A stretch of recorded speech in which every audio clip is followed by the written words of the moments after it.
সবাই খালি কহেছেন পঞ্চগড় ভাষায় একটা ব্লগ দে মাই ব্লগ দে। এই তো ব্লগটা লে চলে আসলো। আজকে আমি রান্না করি হচ্ছে মাছ দিয়ে সবজি রান্না করবার তেনে হচ্ছে মরিচ পেঁয়াজ আগত কষাইলে দিনু আদা রসুন বাটা।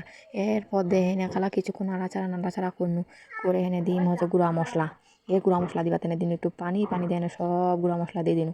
গুঁড়া মশলা দিয়ে আরও কিছুক্ষণ নাড়াচাড়া করে দিয়ে দিনু ঢাকনা দিয়ে তেলখান উপরে ভাসে বসিয়েছে।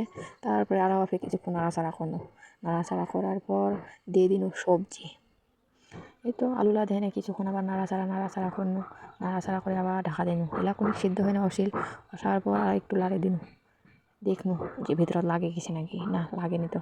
এরপর দিনু শিমলা দেন আরও কিছুক্ষণ লাড়াচাড়া করনু। এমাই লাইতে মোর হাতখান ব্যথা হয়ে আছে, কিন্তু তখন মোর তরকারিখান লাড়া হয় না।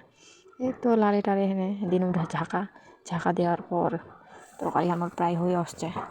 এই আর একটু নাড়াচাড়া দিনু দেওয়ার পরে দিন ঝাঁকা দেওয়ার পরে পানি দিয়ে দিনু ঝোলের পানি দিয়ে দিনু মশলা ছেড়ে দেওয়ার পর দিনু ধনিয়া পাতা টমেটো এই জেলা সিল গোটালা দিয়ে দিনু। আর কিছুক্ষণ কষার পর মোর তরকারিখান হয়ে গেল।